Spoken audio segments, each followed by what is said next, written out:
기원정사는 우리 불교계에서 최초의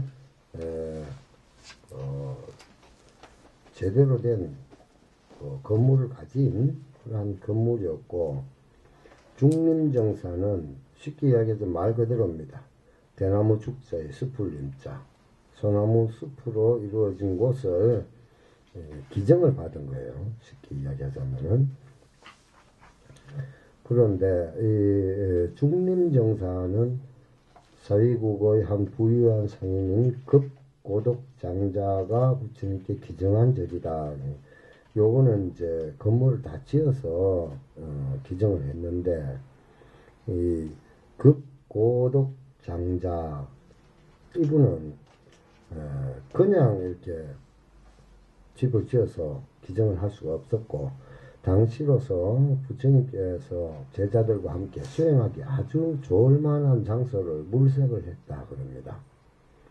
그랬는데 마침 기원정사가 있을 자리가 너무 괜찮다. 그랬는데 마침 그 땅이 그 나라의 왕자 소유의 땅이었다. 그러니까 사기가 쉽지가 않았겠죠. 그래서 그 왕자한테 가서 내가 저 땅을 사서 부처님께 기정을 하고 싶습니다. 그러니까 나에게 파시오 하니까, 왕자가 뭐 그거 굳이 팔아 가지고 할 필요가 있었겠어 없었겠어? 별로 없었지, 그죠? 그러니까 왕자가 진짜 하려고 하는가, 또 진짜 신심이 얼마나인가, 그걸 알아보기 위해서 황금을 저 땅 위에 덮을 수 있다면은 그 황금을 대가로 받고 땅을 팔겠노라, 이렇게 이야기를 합니다. 그러니까 아예 팔기 싫다는 말이지. 안 그래요? 예. 그랬는데 우리 손 원장님 헤어스타일이 좀 바뀌었다, 그죠? 예. 그랬는데 진짜 이 급고독장자가 황금을 얻다가 땅에다 깔기 시작합니다. 이 끝없이 넓은 땅을 계속해서 황금으로 깔고 있으니까 왕자가 다 깔 때까지 있었겠어요? 신심이 대단하다, 그죠? 당신은 도대체 무엇 때문에 어쩌을까 보니 부처님 전에 이렇게 많은 것을 희생을 하면서까지 이 땅을 시주를 하려고 하느냐, 이렇게 물었죠.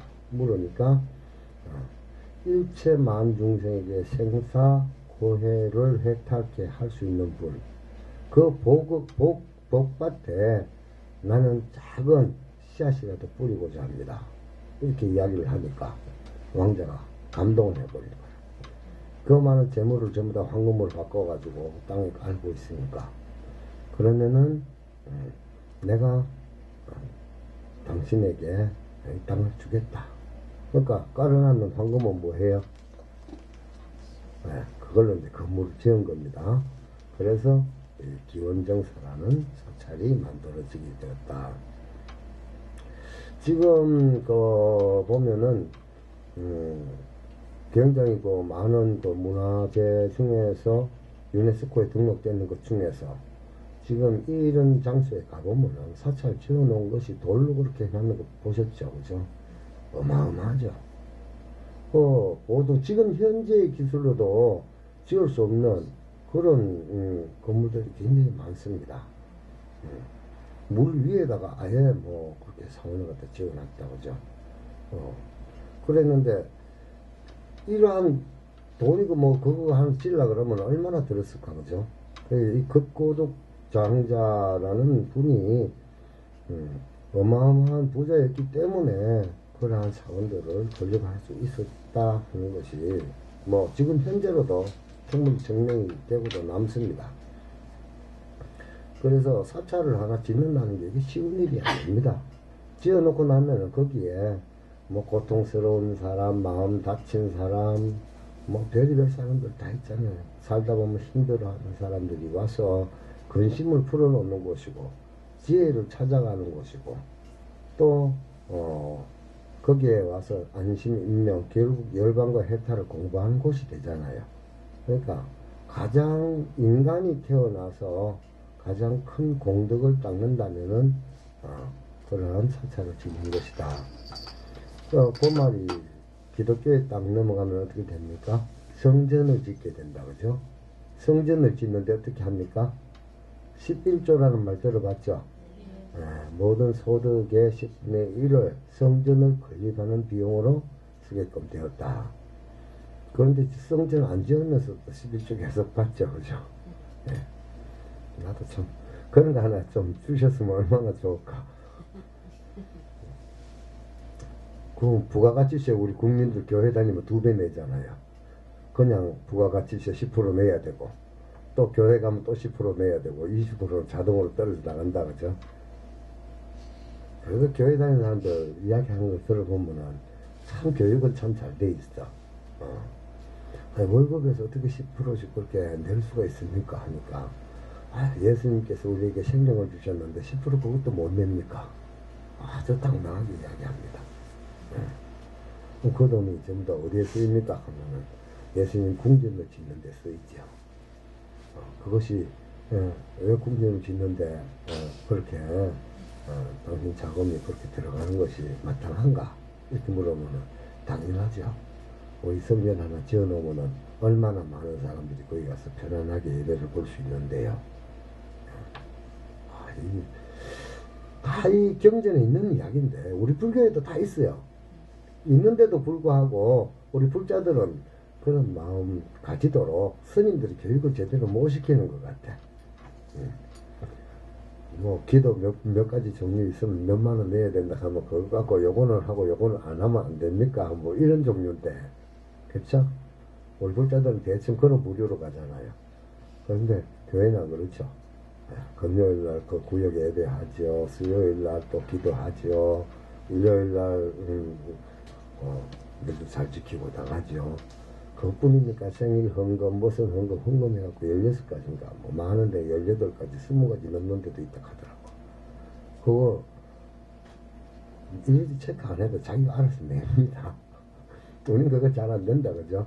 자기 생일날 엄마 아버지한테 선물 사달라고 하는 아이 있었다, 그죠?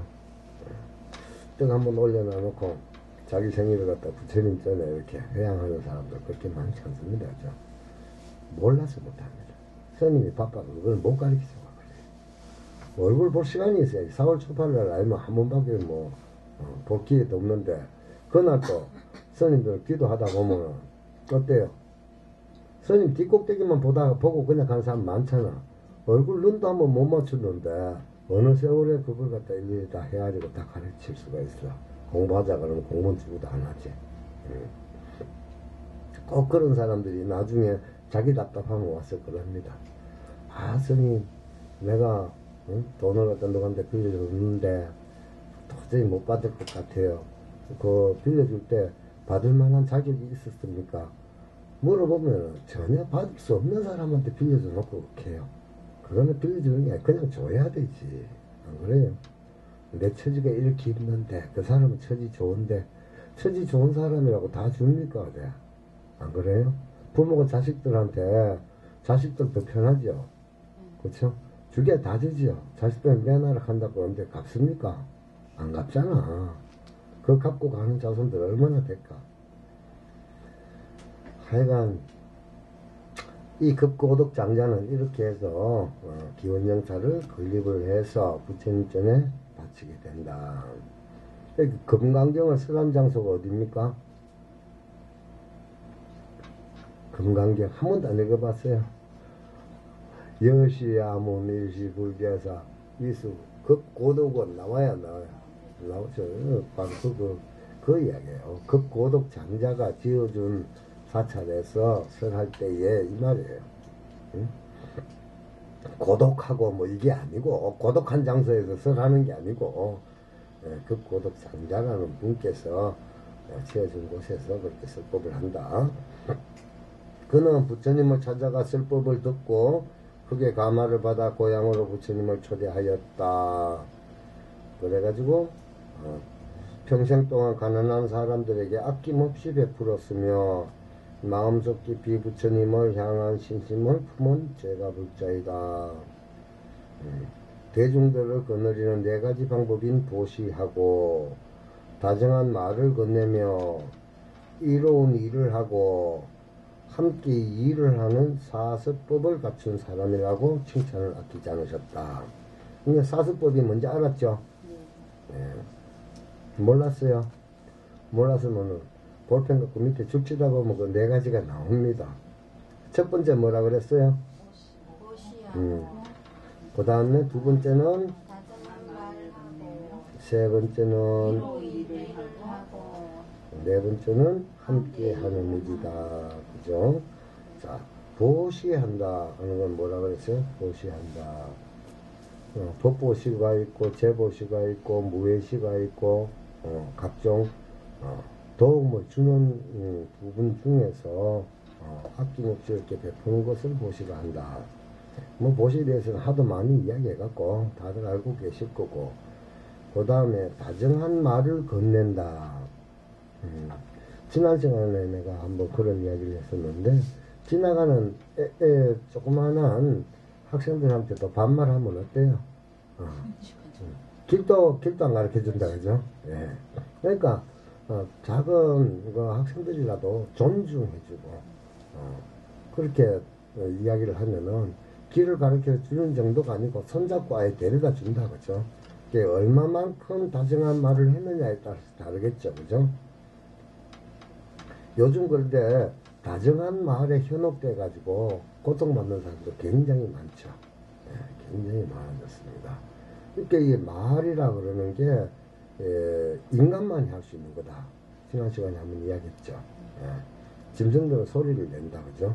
근데 말을 교묘하게 이용을 해가지고 자기의 이득만을 추구하고 남의 고통은 무시해버리는 그런 부류의 사람들이 지금 굉장히 많아졌습니다. 경제가 어려워지면 어려워질수록 그런 사람은 더 많아집니다. 예. 그래서 우리 다정한 말의 진실성을 갖춘 다정한 말을 건네는 것이 바람직하겠다, 그죠? 유혹하고 현혹하는 말은 아무리 다정한 말이라도 그건 말에 해당되지도 않는다. 그렇죠? 그 다음에 이로운 일을 한다. 우리 불교는 자리이타한다, 그죠? 자리이타. 자기에게도 이익되고 타인에게도 이익되는 그러한 일을 해야지 된다. 그랬는데 자리이타하는 거는 굉장히 쉽습니다. 굉장히 쉬워요.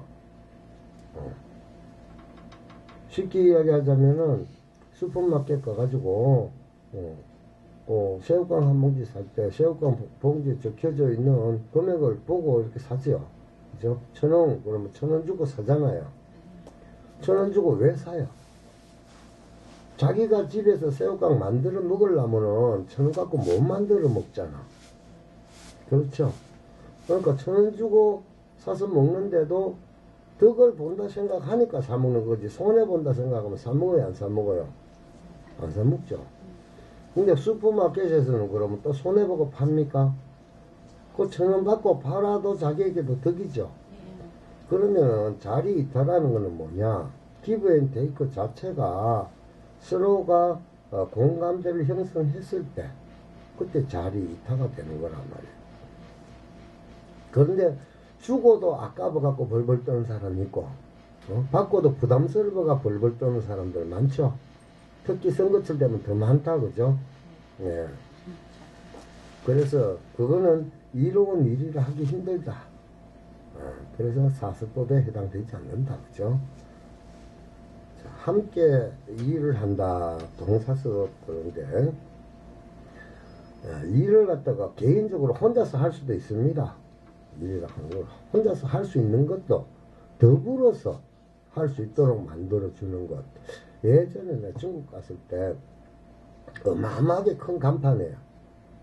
그 큰 간판을 갖다 하나 건물에 달기 위해서 왜 이렇게 나무 기둥 세워가지고 계단을 이렇게 만들어가지고 그것도 몇천 계단을 만들어가지고 수십 명이 달겨붙어갖고 간판 하나를 낑낑대면서 설치를 하는 걸 봤단 말이에요. 그런데 중국에 크레인이 있을까 없을까? 네, 크레인이 있어요. 중국에도 그런 거 다 있습니다. 근데 왜 수십 명을 갖다가 저렇게 해가지고 하느냐. 크레인으로 하면 금방 이렇게 올려가지고 나서면 이렇게 대충 쪼르면 될 텐데 왜 그렇게 하느냐. 그럼 저 사람들은 뭐 먹고 사느냐. 가만히 놀려놔놓고 나라에서 해줄 수는 없다는 거예요. 그만큼 재정도 안 되고 저 많은 사람들을 먹여 살릴 방법이 없다는 거지. 그러니까 그렇게라도 일을 시켜가지고 거기에 해당되는 품삯을 받아서 그 사람도 자기가 보람있게 먹거리를 해결할 수 있도록 해줘야 된다는 거라. 이거 일종의 부처님 말씀 속에 있는 이 동사섭이 아닐까. 근데 우리나라 제쯤에 4대강 개발할 때 어떻게 했습니까? 지역 주민들 취업을 갖다가 많이 권장하고 뭐 일자리 창출을 한다 하고 이렇게 했잖아요. 그렇다고 뭐 삽질시키면은 삽으로 해갖고 언제 다 하겠습니까? 하지만 어느 정도라도 그걸 해줬어야 되는데 거의 보면 대기업에 다 낙찰 줬습니다. 그러니까 지역민들은 거기 가서 실질적으로 벌어먹고 사는 사람 별로 없어요.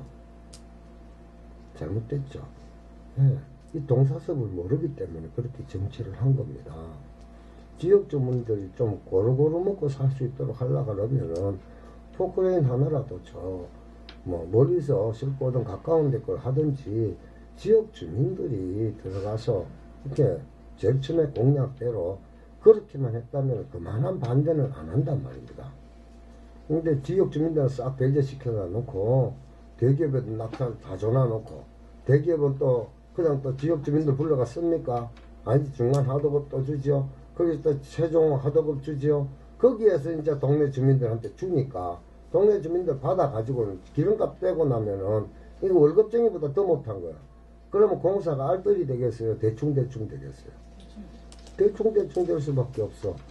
그러니까 지금 보를 갖다 만들어놨는데 전부 다 물이 새고 난리가 나는 거예요. 저거 언제 어떻게 될지 몰라요. 쉽게 이야기하자면 100원짜리 공사를 갖다가 30원, 40원 들여갖고 했는데 그 공사가 어떻게 튼튼해질 수가 있겠어. 자재 안 빼면 안 된단 말이야. 오늘 또 그 친구분 중에서 한 분이 조명에 대한 가로등하고 뭐 이런 관공서법에 그런 걸 하는 그 친구가 한 명 왔었어요. 근데 그 친구는 소신이 있어가지고 아직까지 자기가 했던 일에는 그럴 때는 한 번도 없다는 걸 내가 인정을 합니다. 근데 보통 보면 입찰 들어가잖아요. 공개 입찰 들어가고 하는 거는 뭐 컴퓨터로 이렇게 해서 입찰을 보는데 광급공사 중에서 수의계약이라는 게 있잖아요. 그런 거 들어가면은 A라는 업체, B라는 업체 뭐 여러 업체가 들어오잖아요. 그러면 요거는 거의 100원을 들여야지만이 될 일이다. 그걸 100원 들어야지 일이 제대로 되는 거예요. 또 이 친구는 요거는 100원짜리니까 나 100원 이하는 나 안 한다 그래. 그런데 B라는 사람, C라는 사람, 이 사람들은 내 90원에 할게, 80원에 할게 합니다. 그러면은 지자체에서 현명한 사람이 있다면은 이거는 100원 정도는 들어야지만 제대로 된다 그러면은 최소한 100원 아니면 90원이라도 가야 되는데 80원짜리 줬잖아요. 공사는 다 돼요. 대구에 중앙로 공사할 때 그랬습니다. 중앙로 공사할 때 정리장치를 그냥 80원짜리를 갖다 쉽게 이야기하자면은 전부 다 장치를 다 했어요. 석 달도 안 돼갖고 다 새로 교체했습니다. 그러면 예산은 어떻게 돼요? 한 번 집행하면 끝날 금액을 배로 집행했습니다. 철거 비용까지 또 들어갑니다. 몇 배가 들어가죠. 오는 게 손해예요. 그렇죠. 그러니까 원래 원칙이라는 것을 따라가면 될 텐데 이 사소한 그 작은 이득을 취하기 위해서 분명히 8,000원 했다고 하는 사람 그냥 그 사람이 하지도 않았을 거라. 뭘 하더라도 해갖고 지가 따라갔을 거란 말이다. 그러면 그거 빼야 돼, 이거 빼야 돼, 저거 빼야지 다 빼고 나면은 어떻게 제대로 된 물건을 갖다. 형광등도 종류가 얼마나 많아요, 그죠? 10원짜리부터 100원짜리까지가 있는데 100원짜리를 써야 될 장소에 10원짜리를 꽂아놔도 불은 온단 말입니다. 그게 밝기가 제대로 됐든지 말았든지 왜든 불만 오면 된다고 생각하는 거예요. 이 사고방식이 잘못된 거지, 그죠? 그런 것이 이 동사섭을 위배하는 행동들이다. 모든 시민들이 다 밝은 불빛 아래서 운전을 갖다 쉽게 잘할 수 있도록 사고 안 나도록 하려면은 전체를 생각하고 해 나가야 될 것을 개개인의 한두 사람의 그 몇 명의 이득을 추구하면서 그런 행위를 했다. 아주 크게 잘못된 거죠. 그래서 정당하다 하는 것은 그건 가격을 얼마든지 책정될 수도 있는 겁니다. 이 동사섭이라는 거는 사회생활을 할 때에 상당히 중요한 부분이고, 아까 그 이로운 일이라 했는 자리 이타 그 거래가 제대로 성립되는 거니까, 한 사람이 많은 이득을 보고 한 사람은 손해를 봤다. 그거 예전에 이런 친구가 있어서 식당을 하나 했는데 석 달 만에 문 닫았대요. 왜 그런데? 그러니까 제일 처음에 그 집을 살 때 굉장히 싸게 주고 샀다고 자랑을 막 했단 말이에요. 나중에는 뭐 식당에 귀신이 나오니 흉간이 자살했는 사람이 많이 그 식당에 누가 밥 먹으러 가요? 아무도 안 가는 거라. 결국 엄청난 손실을 초래했죠. 그 친구가 그 집 살 때는 뭐라 그랬어? 지는 엄청난 이익을 봤다고 생각하고 샀잖아요. 그렇죠? 결과적으로는 엄청난 손해가 돼버린 거지. 지가 생각을 잘못해버리니까 상대는 그 집을 그 가격에 팔면은 엄청난 손해를 볼 거라고 생각하고, 그러니까 요게 자기 이타가 제대로 밸런스가 안 맞게 이루어진 거죠. 그렇게 돼버리면 분명히 피해자가 생깁니다. 그렇죠? 네. 그래서 그런 일은 없어야지 사회가 건강한 사회가 되지 않겠나, 그래 한번 좀 돌아볼 수 있겠습니다. 그래서 불자의 행은 도시하는 행과 말을 하되 다정하게 남에게 좀 이렇게 거친 말 하지 말고, 또 남을 상하게 하는 말 하지 말고 그렇게 부드럽게 듣기 좋은 말로 하는 것이 자기에게도 이득이 된다. 남을 생각해 준다고 하는데 이 습관이 제대로 안 된 사람 다정하게 말하는 거 참 어색합니다. 그렇죠? 그러고 매일 툭툭툭툭 이렇게 말하던 사람이 다정한 척 해보려고 하면 참 어색합니다. 그래서 이 다정하게 말하는 것도 연습을 해서 길들여지면 참 좋습니다. 어떤 사람을 만났을 때에 말 한마디에 저 사람은 참 교양이 있어. 저 사람은 말에 너무 교양이 없는 것 같아.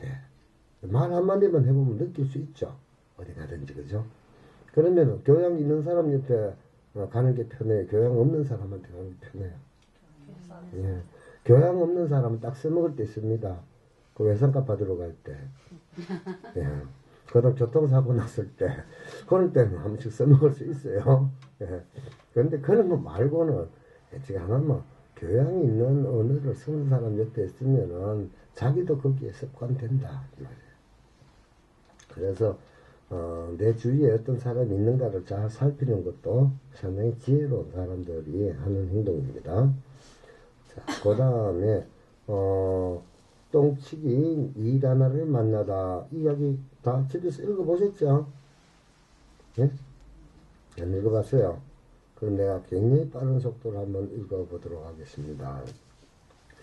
어느 날 아침 부처님은 그런 이 앞에서부터 다 읽어야 되는 거구나. 그렇지. 인도라는 나라 자체가 계급사회죠. 계급사회. 카스트 제도라는 제도가 있다 보니까 이 신분 제도가 아주 철두철미합니다. 우리나라도 조선시대 때 그 있었잖아요. 사대부 명문가가 있었고, 그냥 양반 사회가 있었고, 평민이 있었고, 노비가 있었고, 노비 밑에 천민이 있었다. 그죠? 인간은 똑같은 인간인데, 그러한 계층을 가지고 살았다. 지금 인도는 이 조선시대 때에 있었던 그런 것보다는 엄청난 차이를 두는 게, 한 번 정해진 직업은 조상대대로 변할 수가 없어요. 마구간 청소에 있는 사람은 자식도 그냥 나지도 않은 자식조차도 마구간 청소를. 빨래터에 가서 일하는 빨래하는 사람은요, 자식이 나도 빨래 해야 돼요. 손주도 빨래해야 돼요. 다른 걸 가지려고 해도 가질 수가 없어요. 그런데 인도에 가보면 지금 현재도 그렇게 살거든요. 사는데 그게 적응이 돼 있어요. 나는 전생 업장이 이 빨래터에서 일하게끔 되어서 왔기 때문에 여기에서 아주 열심히 빨래를 잘 빨면은 다음 세상에는 좀 더 나은 장소에 태어날 것이다. 그래서 자기 직업에 만족을 하고 살아요. 굉장히 편하게 삽니다. 그분들이 그렇게 부유한 거 아니거든요. 그런데도 그 빨래터에 가서 막 빨래를 치면서도 웃고 장난치고 굉장히 행복해요. 그 표정들 보면은요. 나는 그거 한 10분만 해보니까 헥헥대겠던데 이불 빨래도 그냥 툭툭 던지면서 그 힘든 상황에서도 행복해 하더라. 일이 있는 것만 해도 행복하다 하니까 그러한 계층이 차별이 심한 장소에 똥치기 그러면은요 천민 중에 천민의 계급이다 그죠? 그 똥치기의 이름이 니다나라는 사람이 있었다. 이 사람은 불가촉천민이다. 불가촉천민.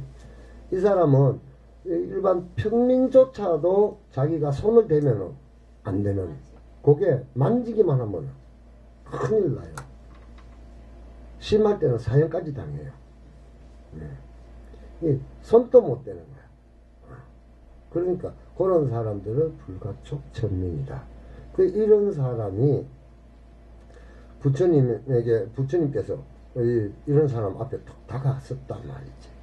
그는 부처님이 다가오자 황당하여 이리저리 피해 다니다가 결국 등에 찌고 있던 오물을 쏟고 말았다. 부처님이 니다나에게 말씀하셨다. 그러니까 불가촉천민이니까 다가오면은 자기는 대면 안 되잖아요. 그러니까 자꾸 도망다닌 거야. 도망다니는데도 부처님께서 안 가면 될 텐데 전할 게 있으니까 자꾸 다가가니까 도망가다가 그만 똥찌개를 갖다 엎어버렸다. 그죠? 그냥 엎어지나 물이 다 튀었겠지. 튀었는데 이제 부처님한테도 튀은 거예요. 그 상황까지 갔어요. 나는 일부러 그대를 찾아왔는데 나를 피해 어디로 가게 하느냐. 제 몸이 더러워 감히 부처님을 가까이 할 수 없습니다. 저같이 천하디 천한 죄업 중생도 도를 얻을 수 있겠습니까? 그러자 부처님이 말씀하셨다. 내가 헤아릴 수 없이 오랜 세월 동안 수행하면서 부처가 된 것은 바로 죄업으로 인해 고통받는 사람을 위해서다. 그러니까 편안하고 잘 살고 있는 사람들보다는 너 같은 사람을 위해서 나는 이 세상에 왔노라 하는 이야기를 하는 거예요. 예전에 그런 일이 있었어요. 열에서는 제일 처음에 문 열어놔놓고 나서 여기 이제 프랭카드에다가 또 적어놨어. 힘들고 고통스러운 사람들을 고통스러운 사람들은 열에서 놀러 오십시오. 프랭카드를 붙여놨어. 그랬는데 그냥 이제 신도님들 오고 그때 놀이교실 하고 이제 사람들이 많이 왔단 말이야. 그 사람들 다 가고 난 뒤에 술 먹고 해롱해롱 해가지고 한 사람이 올라왔어. 그러니까 내가 보니까 그 당시에 내가 아주 지금보다는 유아지를 못했어요. 되게 딱딱했을 때라 성격 자체가. 아니 술 먹고 법당에 왜 하냐고 그 하면 질렀단 말이야. 하니까 하는 말이 저민트 개 먹고 있는 사람 계속 올라왔는데 왜 나보고 그냐고 오렇게 갖고 왔는데 그래서 나는 그러면 술을 안 먹고 와야 될 거 아니냐고 그 쫓아보냈어요. 근데 그날 밤에 가만히 생각해 보니까 어때? 내가 오렇게 내놔놓고 왔는 사람을 쫓아보낸 거라. 낮에 노래 부르고 놀다 갔는 사람들이 와야 될 자리라고 내가 붙여놓지를 않았잖아. 응? 그런데 힘들고 괴로우니까 집단화는 술림이라도 빌어가지고 여기 올라온 건데 몇 년 전에 못 올라오는 사람이니까 무슨 말인지 알겠어요? 그랬다고요. 아 이제는 그래서는 안 되겠구나. 그 마음 먹고 나니까 여기 이제 공원에서 나하고 같이 노숙을 했던 이제 사람들이 한 명 한 명 올라오기 시작하더라고. 스님요 배고파요. 밥 먹고 가. 밥 말고 돈은 못 줘. 이제. 그래. 그거 들고 내려가면 또 술 사먹고 자기네들끼리 또 엉뚱한 데 쓰거든. 그걸 뻔하게 알면서 돈을 줄 수가 없잖아요. 그래서 돈을 줄 때가 있습니다. 어떤 한 처사가 있었어. 이제는 고인이 됐는데 그 거사는 내 성격을 압니다. 그럼 요 앞에 딱 하고, 스님, 나 오늘 술 안 먹었습니다. 일단 보고부터 먼저 합니다. 술 먹으면 내가 호령을 갖다 하니까, 안 먹었습니다. 그래요. 이제 왔구나. 이렇게 생각하고 있으면, 여기 있는 밀대를 갖다 빨아가지고 있잖아요. 예, 마포 걸려갖고 계단 1층까지 쫙 청소를 다 해놓습니다. 그래갖고 들어가고 뺑긋이 웃고 부처님한테 삼배를 하고 있어요. 그럼 법당에 가만히 앉아 있습니다. 이쁘잖아요. 그렇죠? 수고했잖아요. 수고의 대가는 지불할 수 있죠. 지가 어떻게 쓰든 간에, 응? 사장님이 뭐 일하러 왔는 사람들, 종업원들 일했잖아요. 그럼 지가 어디 쓰든지 월급은 줘야 되는 거 맞잖아요. 그때는 내가 돈을 줬어요. 그러니까 그걸 아니까 그러더라고. 결국 술병 때문에 알코올 중독자 수용소 있잖아요. 거기 갔다가 몇 달 있다가 왔는데 보니까 형편이 없어. 그래가지고 이제 얼굴은 거의 좋아갖고 왔지. 이제 술 다 그거 안에 들어가면 못 먹으니까 왔길래 그래 나하고 같이 밥 먹으러 가자. 그래 집에 가서 국밥 한 그릇 먹이고 화장실에 가서 이제 옷을 갖다가 신발부터 시작해갖고 싹 함부로 갖다 빼놨어. 인물 난다. 저하가 입이 귀에 걸리는 거라. 그러더니 다음엔 아예 공원의 열애를 딱 이렇게 통제를 해가지고요. 다른 전에는 다 가도 열애서는 내가 함부로 가려면 술 먹고 가면 안 된대요. 혼자서 교육을 다 하고 앉았는 거야. 그러더니만 스님 나도 이제 내 사업을 갖다 한번 해봐야 되겠습니다. 그래? 무슨 사업이 필요하냐? 그러니까 스님 어디 가고 리어카 하나만 좀 어떻게 발통 2개 달리는 것만 좀 만들 수 있어. 뭐 하려고 그랬더니 박스를 갖다 주워 가지고 나도 인간구식 한번 해야 되겠습니다. 그랬어요. 그랬는데 그때까지 참 좋았어요. 그런데 구해줬거든. 그 박스를 주워 갖고 잘 팔고 그랬어.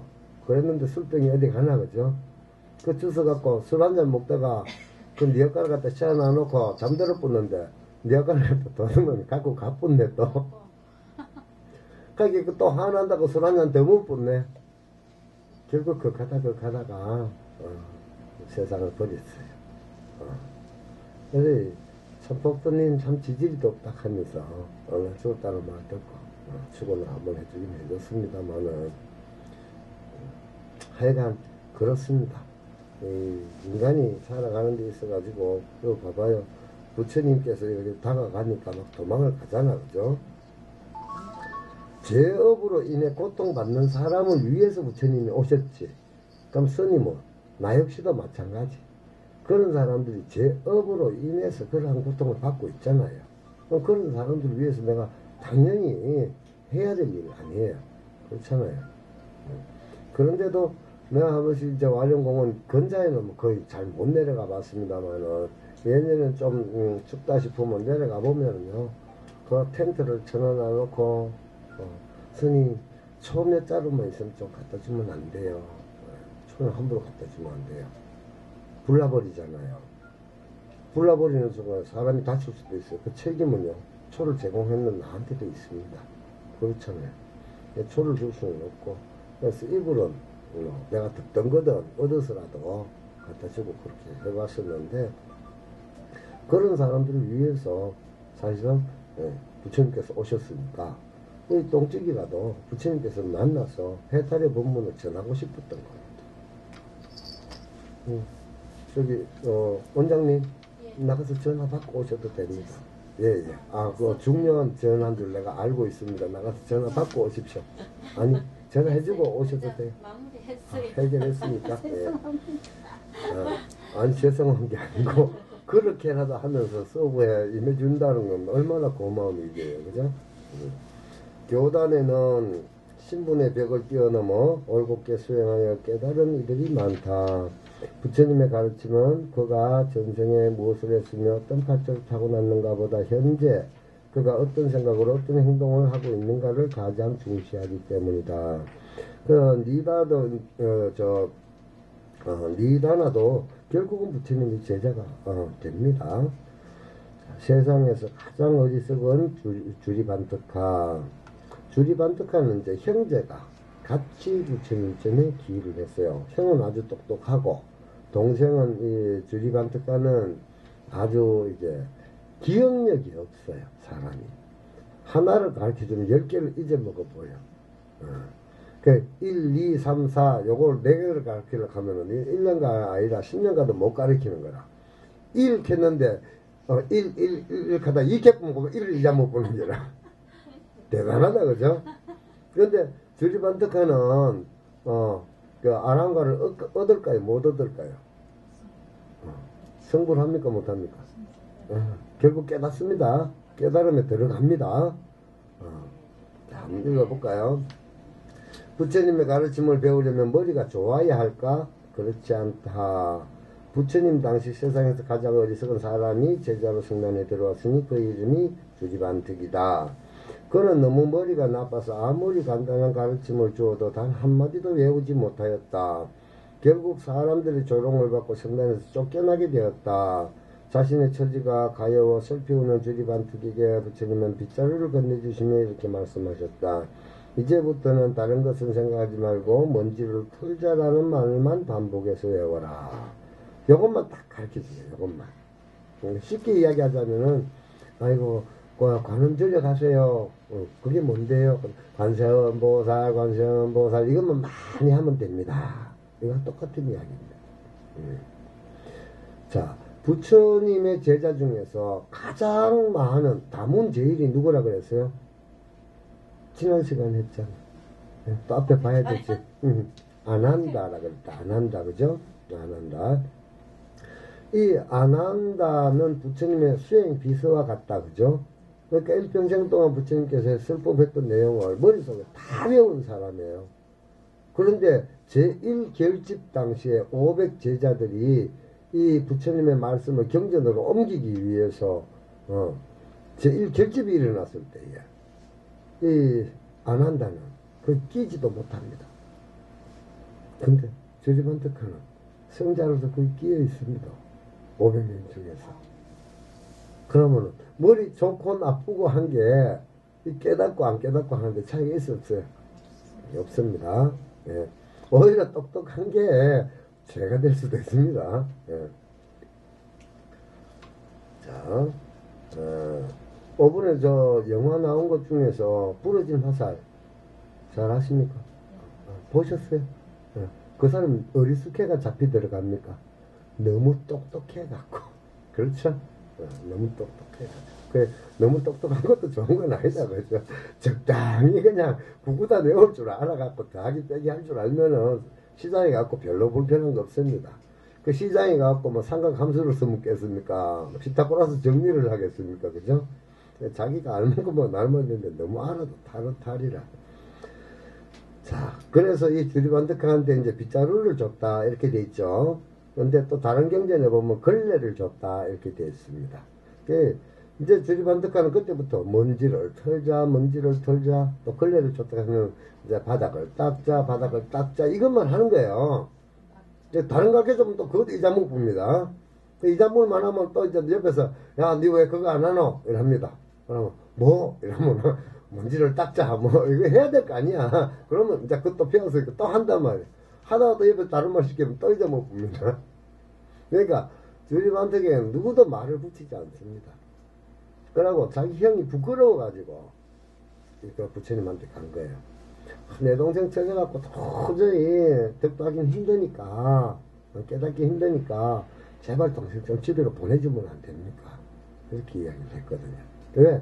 같이 수행하는 수행자들이 전부 다 주리반득과 같은 사람이 있기 때문에 우리까지도 공부가 안 된다고 전부 그러고 있었단 말이에요. 그러니까 형으로서는 굉장히 민망스러웠겠지. 그러니까 민망스러우니까 부처님한테가 부탁을 한 거야. 그 형도 500제자 중에 500명 안에 들어갑니다. 그래서 제일 결집을 같이 동참하게 되는데 오로지 안 한다만 못 들어갔어요. 안 한다만. 네, 결국은 일주일 수행하고 나서 들어갑니다. 일주일 수행하고 깨닫고 난 뒤에 들어갑니다. 아, 이랬구나. 이제 그때 깨달음이 오죠. 자, 이렇게 했는데 자, 밑에 한번 봅시다. 머리가 얼마나 나쁜지. 먼지를 생각하면 털자가 이자 못 보고. 예. 털자 개보면 또 먼지가 생각한다고. 이 정도란 말이에요. 대단하다, 그죠? 그런데 우리 어르신들도 공부 좀 해라 해놓은 놈은 뭐라 그래요? 이 나이 돼갖고 뭔 공부를 합니까? 머릿속에 들어가면 다 도망가 뿌는데 주리반드카보다는 그래도 나은 사람들이 내가 봤을 때 다 먼지를 털자면 먼지를 털자까지 다 되는 사람들이라. 그런데도 공부 안 해요. 그죠? 그리고 나이 탓하고 뭐 탓하고 시간 없는 탓하고 다 하죠. 그죠? 진리를 깨우치는 데는 머리가 좋고 나쁜 것이 중요하지 않다. 나중에 이 주리반득화가 깨달았다는 것을 부처님이 먼저 합니다. 걸레질을 한다. 여기 이제 빗자루가 낮게 빗자루를 이제 씁니다. 그죠? 문제를 쫙 쓰면서 주리반득화가 딱 깨달은 거예요. 아무도 모릅니다. 아무도 몰라. 아, 깨달았구나 하는 걸 부처님이 알아요. 그래서 주리반득화야 하고 부릅니다. 불러가지고. 그래, 요즘 수행은 잘 돼가느냐 하니까 빈 것이 없으면서 네, 다 틀었습니다. 다 틀었습니다. 걸레질 할 때는 수행은 잘 돼가지고 다 닦았습니다. 이렇게 이야기를 합니다. 그걸 딱 듣고 내가 한 소식을 했구나. 드디어 깨달았구나. 부처님은 알아요. 근데 다른 제자들은 아무도 모르는 거라. 근데 그 상황에서 왕이 부처님에게 법문을 초청을 합니다. 우리 왕성에 이런 큰 행사가 있는데 부처님께서 오셔가지고 법문을 설해주시면 참 감사하겠습니다. 이렇게 이야기를 합니다. 그런데 부처님께서는 내가 직접 갈 수는 없고 내 제자를 갖다 보내드리겠습니다. 그때는 내가 시간이 예치 않습니다. 그래도 되겠습니까? 하니까 왕이 그렇게라도 해주십시오. 이렇게 했어요. 근데 제자들을 갖다가 쭉 보내면서 법문을 누구에게 부탁을 시키느냐면 부촉을 하느냐면 주리반득한테 법문을 해라 그럽니다. 그러니까 다른 제자들이 생각할 때 어때요? 부처님은 알고 시켰잖아요. 오늘 법상에는 주리반득화를 올려라. 그 부처님 말씀이니까 올릴 수밖에 없는데 다른 제자들이 봤을 때는 걱정이 태산 아니겠습니까? 주리반득화가 실수해버리면 이제 부처님 성단 자체가 허물어지는 그런 지경에 왔단 말이에요. 그런데 주리반득화는 빙긋이 웃기만 합니다. 이제 궁에 들어갔어요. 그 법상에 주리반득화가 딱 앉았어. 그때 제자들 심정은 어떨까? 그 심장마비 직전까지 가겠지. 전부 다. 그러고 있는데 주리반득화가 다 법상에 한마디를 합니다. 닦으면 깨끗해질 것을 어찌 닦지 않고 깨끗하기만을 바라고 있는가? 딱 한마디 했어. 그 제자들이 전부 다 깜짝 놀란 거야. 깜짝 놀란 거야. 막 부끄러워지기 시작하는 거야. 그때부터 다른 제자들이 아니 저게 도대체 무슨 말이야? 전생업장으로 와서 당생의 고통받는 중생들아 내 말을 좀 들어라. 업장이 있는 줄을 알면 닦아야지. 닦지도 않고 업장이 없어지기만을 너희들은 바라고 있는가? 무슨 말인지 알겠죠? 딱 그러니까 인간이 감동에 눈물을 막 흘립니다. 역시 부처님 제자다. 그 말을 들었던 다른 제자들은 어떻게 될까? 눈물바다가 돼버립니다. 눈물바다가 돼버립니다. 그러고 나서 올 때 주리반득하는 얼기양양하고 또 미소를 또 먹어본 채로 들어오겠죠. 그러니까 부처님 그 모습을 탁 보고 고개만 끄덕합니다. 무슨 말인지 알겠습니까? 그게 수행입니다. 수행. 멈추지 않고 빗자루질 걸러질만 하다 보니까 결국 그 깨달음이 경제 가게 되는 거예요. 그걸 한 소식이라고 그러죠. 그죠? 누구나 다 할 수 있다. 누구나 다. 불법을 알아서 깨닫는다는 것은 아무리 이렇게 기억력이 없는 사람이라든지 똑똑한 사람이라든지 나이가 어린 사람이라든지 또 나이가 많은 사람이라든지 또 부자라든지 가난한 사람이라든지 남자라든지 여자라든지 구분이 없다. 누구나 다 깨달을 수가 있다. 천년을 가도 깨닫지 못한 사람이 있고 일순간에 손가락 한번 탁 튀기면 탄지에도 깨닫는 사람이 있다. 탄지 어떻게 하는 거 가르쳐줬죠? 탄지 해봐요. 배운대로. 가르쳐줬잖아, 탄지하는 거. 그렇지. 하여튼 했는데 방에 벌써 컨닝 좀 하고 나. 자, 이렇게 해서 이렇게 딱 튕긴다, 그죠? 이렇게 딱 하면 소리가 나잖아. 또 화장실 갈 때도 이렇게 탐지를 딱 하고 가면은 그 안에 있는 나쁜 잡기들이 다 물러난다. 그죠? 이렇게 탐지를 딱 합니다. 네. 가르쳐 줘도 자꾸 해보면 되는데 안 해보니까 안 되는 거예요. 처음에 소리 안 나죠? 자꾸 하다 보면 소리 납니다. 네. 자, 그래서 그러한 둘이 반특하도 부처님의 제자로서 길에서 만났던 제자 중에 한 명이었다. 그 다음에 희대의 살인마인 앙굴리마라. 앙굴리마라에 대한 이야기는 여러분들한테도 또 많이 해줬고 또 들은 사람들도 많죠, 그죠? 100개의 손가락 아닙니까, 그죠? 100개의 손가락 목걸이. 그게 이제 앙굴리말라라는 이야기인데, 착한 사람이든 악한 사람이든 깨달음에 드는 경지는 누구나 다 이룰 수 있다 하는 것이 이제 앙굴리말라의 이야기였다. 그래서 앙굴리말라에 대한 이야기는 줄이도록 하겠습니다. 그 다음에 물싸움을 조정하다. 네, 부처님의 고향인 카필라와 이웃 부족인 폴리코리아는 로히니 강을 사이에 두고 사이좋게 물을 끌어다 농사를 지으며 살고 있었다. 그런데 어느 해인가 심한 가뭄이 계속되자 양쪽 부족 사람들은 물을 좀 더 확보하기 위해 강물에 대한 소유권을 주장하게 되었다. 처음에는 몇 사람의 입씨름에서 비롯된 싸움이 급기야 군대까지 동원되기에 이르렀다. 이 소식을 접한 부처님은 서둘러 분쟁 지역으로 달려가셨다. 그리고 이렇게 물으셨다. 그대들은 물과 사람 중에 어느 쪽이 더 소중하냐? 물보다는 사람이 훨씬 더 소중합니다. 그런데 물 때문에 소중한 사람의 목숨을 버리려고 합니까? 그건 옳지 못한 일입니다.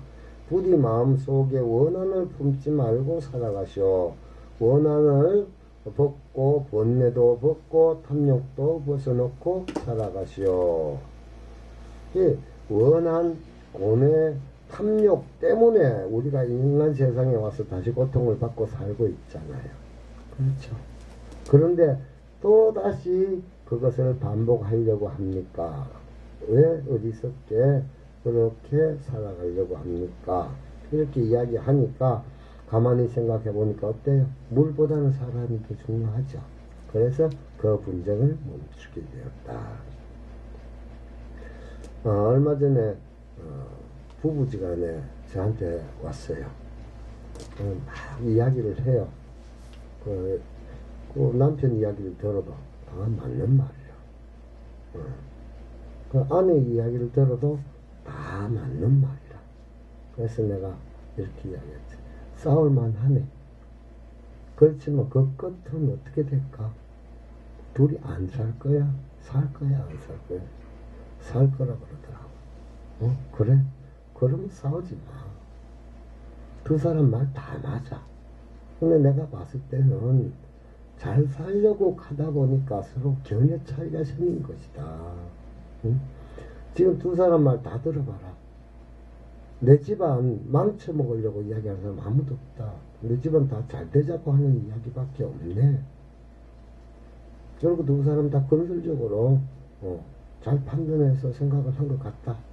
하지만 거기에서 누구 말이 1등 말이고 누구 말이 2등 말이고 그건 필요가 없다. 응? 그거 잘해가지고 두 사람 의견 어느 걸로 가더라도 다 도움이 될 일이다. 그러니까 차라리 내 앞에서 가위바위보를 하는 게 낫지. 그건 부부싸움 하는 건 아니다. 그래서 결국 가위바위보 시켜가지고 가위바위보 하면서 또 웃더라고. 씩씩거리면서 와갖고 웃디만은 나중에는 인사하고 갈 때는 둘 다 웃으면서 손잡고 내려가더라. 여기서 원수지간 같이 해갖고 올라와갖고 내려갈 때 손잡고 가더라고. 가정의 행복이 우선이었지, 그죠? 두 사람이 자기 의견을 내놓을 때도 가정의 행복을 위해서 의견을 제시한 거잖아. 근데 거기서 1등 하면 뭐고 2등 하면 뭐예요? 옆집에서 들었으면 아이고 저 집에 시도 때도 없이 싸우더라 할 거 아니냐. 어? 콩가루 집안인 줄 알고 있어. 자기네들은 건설적으로 싸우고 있는데 어, 싸우면 안 되지. 자기 의견을 제안을 하는데 음성이 높아간 거지. 응? 그런데 옆집에서 봤을 때는 콩가루 집안 백번이라고 해. 남들이 인정할 때는. 그러면 전체적인 가정을 갖다가 봤을 때 상당한 마이너스가 돼버렸잖아. 그 떡보고도 다 못 살 세상에 손해보고 왜 사냐고. 안 그래? 그, 뭐, 내 말도 맞고 네 말도 맞다 싶으면 애지간하면은 집에 가 가위바위보 하세요. 알았죠? 예. 그러면 됩니다. 식구 숫자들 좀 많으면은 가족회의 해갖고 대인지식을 하든지, 응? 하늘, 땅 이거 있잖아요. 이거 해가지고 많이 나온 쪽으로 가요. 그러면 돼요. 왜? 민주주의잖아요. 민주주의. 다수결의 원칙에 가면 돼요. 그런데 뭐, 한 사람은 전혀 다른 쪽으로 가고, 행복하고 거짓말 쪽으로 가고 이러면은 안 되겠지, 그죠? 그거는 중재를 해줘야 됩니다. 그래서 가족회의가 꼭 필요합니다. 1년에 가족회의 12번 정도 하는 가정이 있습니까? 손 한번 들어보세요. 없어요. 유자보다는 혼자 있네, 그죠? 근데 가족회의 꼭 필요합니다, 그죠? 회사에 가도 회의하죠. 학교에서도 회의하죠. 학원에서 하죠. 해야 되죠, 그죠? 왜 할까? 발전하려고. 예. 그 부족한 부분을 서로 체크해갖고 그걸 채워 넣기 위해서 하는 거잖아요. 그러니까 가족들 중에서도 부족할 때가 많단 말이야. 그래서 서로 의견을 제출해갖고 가정 전체 하나를 갖다가 운영하는 하나의 공동체잖아요. 어떻게 보면 기업이야, 기업. 가정기업이야. 그게 잘 되려고 그러면 빈틈을 아래에 메꿔놓을 수가 있잖아요. 그래서 가족회의가 꼭 필요합니다. 이번 달에 한번 날 잡아가 가족회의 꼭 한번 해봐요. 예? 한 달에 한 번 정도는 하는 게 좋습니다. 그래서 뭐가 누군가가 마이너스 되는 손실 부분이 많아지고 그러면 의견 제출을 할 수 있잖아요. 아버님께서는 이렇게 좀 해줬으면 좋겠습니다. 어머님 요런 거는 좀 이렇게 허용해 줬으면 좋겠습니다. 근데 너무 많은 걸 허용하다 보면은 네가 인생이 걸치게 될까봐 우리는 그렇게 하는 거다. 그러면 여기까지만 해주십시오. 이렇게 절충안을 만들어낼 수 있죠. 그럼 나중에 큰일을 미리 사전에 예방할 수가 있잖아요. 안 그러면 대립하다 보면은 콩가루 되잖아요, 콩가루. 그쵸? 그러니까 행복한 가정을 위해서는 반드시 가족회의는 필요한 부분이다. 한번 해보시기 바랍니다. 그 다음에 이제 부왕의 임종. 부왕이라고 하는 건 정반왕을 이야기한다, 그죠? 부처님 당시에는 가장 높은 진리를 깨닫기 위해서는 출가하지 않으면 안 된다는 분위기가 지배적이었다. 그러다 보니 자연히 가족과 집안의 소중한 인연을 소홀하게 여기기 십상이었다. 출가해버리면 가족하고는 남남이 돼버리니까, 남남이. 스님들 이제, 제일 처음에는 출가 결심을 하고 가면은 뭐해요? 제일 처음부터 스님 되는 거 아니에요. 그렇죠? 행자부터 시작하죠. 나무하고 불 떼고 청소하고, 그죠? 행자할 때는 가로수를 입잖아. 이렇게 밤빛 요런 가로수를 입는단 말이에요. 가시옷을 입고 열심히 이제 일을 한다, 그죠? 그래갖고 저 행자는 출가를 해도 스님이 잘 되겠구나 안 되겠구나 이제 근처님들이 보고 골라서 이제 저 행자는 공부를 하러 가도 되겠다. 그러면 행자교육원으로 보낸단 말이야. 그러면 행자교육원에 졸업을 해야지만이 비구니가 되는 건 아니고 사민이가 되는 겁니다. 그때까지도 스님은 사실은 아니에요. 스승의 직위에 든 게 아니고 이제 수행을 해야 될 그릇이 됐다는 걸로 인정되는 거란 말이야. 행자교육원에 가서 1년 동안 교육을 받아야 받고 나면은 이제 행자교육원에 들어가면 이제 삭발 의식을 합니다. 이제 사민이 교육을 받으러 들어가니까. 삭발 의식을 할 때 보면은 집을 보고 절을 해라 그럽니다. 자기 집을 보고, 자기 집이 어느 동네에 붙어 있는지 동서남북을 보고 그쪽을 보고 절을 해라. 아니면은 부모님들도 오고 가족들도 그날 다 초청을 합니다. 가족에게 절을 해라. 인간으로서 마지막으로 하는 절이다. 앞으로는 가족은 스님이 오늘부터 스님으로서 수행자가 됐기 때문에 이 순간 절하고 난 이후부터는 가족들에게 절하는 법은 없다.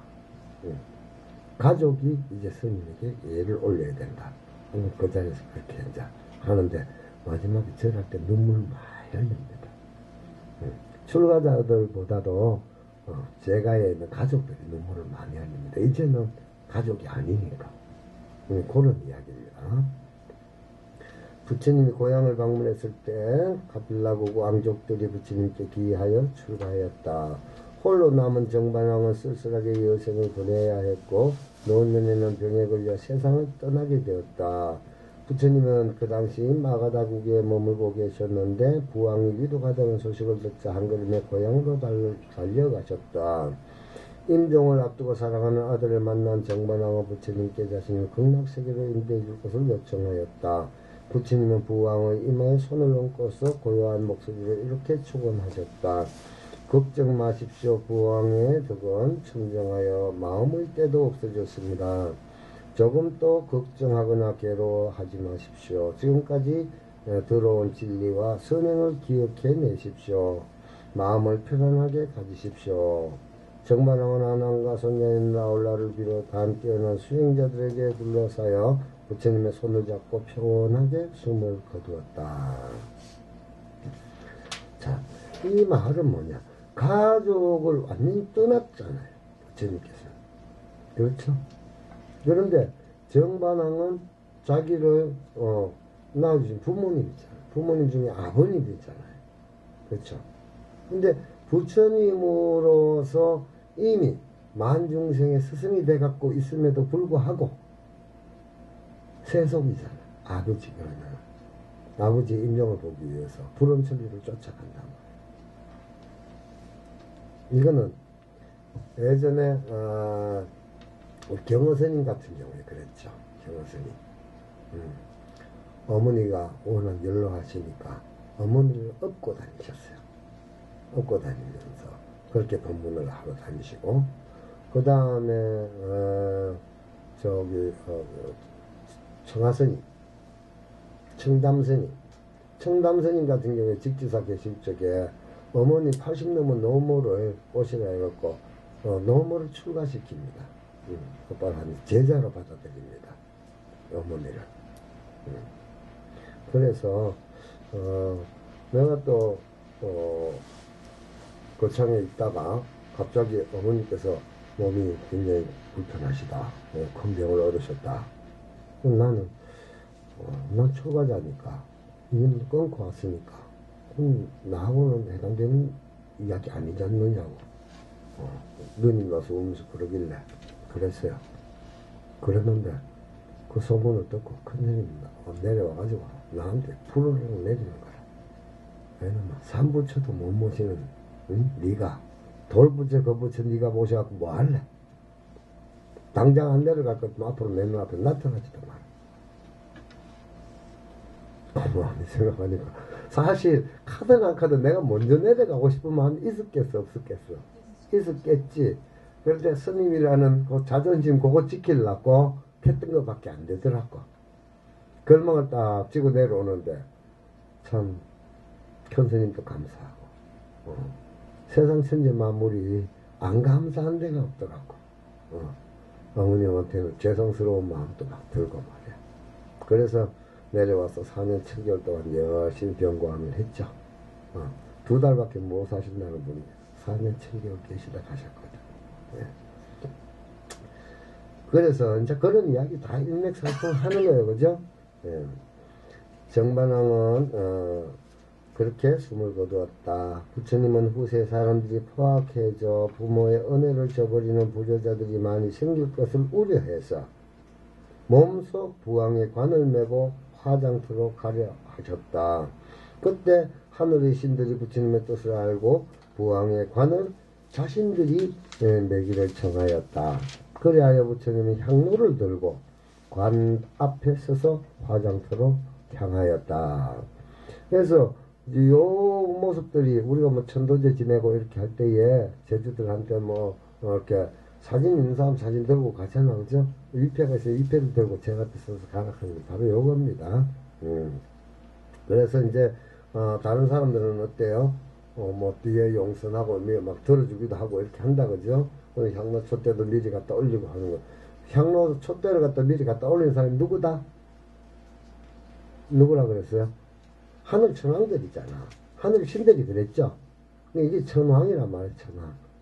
그러니까 죄를 끝났을 때에 향로 촛대 들고 올라갈 수 있는 사람은 아, 내가 이 순간은 내가 천왕이구나 하는 걸 알고 뿌듯하게 들고 올라가야 돼요.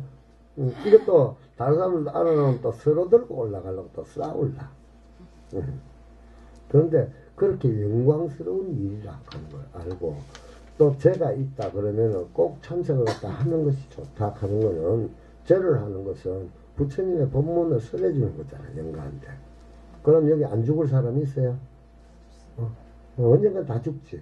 그렇게 매일 듣던 이야기 죽어갖고 들으면은 잘 알아듣겠어. 생판 처음 듣는 이야기 들으면 잘 알아듣겠어. 늘 듣던 이야기, 아이고, 스님 떠적하고 있네. 이 자리에 와도 저 스님도 또 가네. 그럼 다 알아듣는 이야기잖아. 그럼, 아, 그렇구나. 그럼 알아들으면 뭐야? 극락가기가 쉽잖아. 근데 스님들은 전부 다 한문을 뱉는 것만 매일 읽어 적기는데 청년 처음 와가지고, 영단이 귀신이 돼갖고 앉아갖고 있는데, 무슨 소리인지 알아들어야 극락을 가든지 지옥을 가든지 할 거 아니야. 그래야 안 그래요? 그래서 자주 제에 참석하다 보면은 스님네들이 이래저래 해석도 해주고 또 법문도 해주고 하잖아요. 그러다 보면은 저 기억이 나는 거라. 죽어갖고 귀신도 귀신 같지 않다 개샀지만은 그래도 많이 본 놈하고 안 본 놈하고는 차이가 있더란 말이야. 가는 속도가 달라져요. 비행기 타고 가는 놈이 있고 자전거 타고 가는 놈이 있단 말이라. 극락왕생 내가 극락에 가기를 원하면은 제 참석을 많이 하는 게 굉장히 크게 도움이 된다는 거 꼭 알아야 됩니다. 그 다음에 귀한 인연을 놓친 사람들 참 많이도 만났다, 그죠? 부처님은 누구를 만나든 단 한 사람도 놓치지 않고 법을 설하셨다. 그러나 경전에서는 지금 시간이 너무 많이 됐다. 그래갖고 오늘은 여기까지만 하겠다.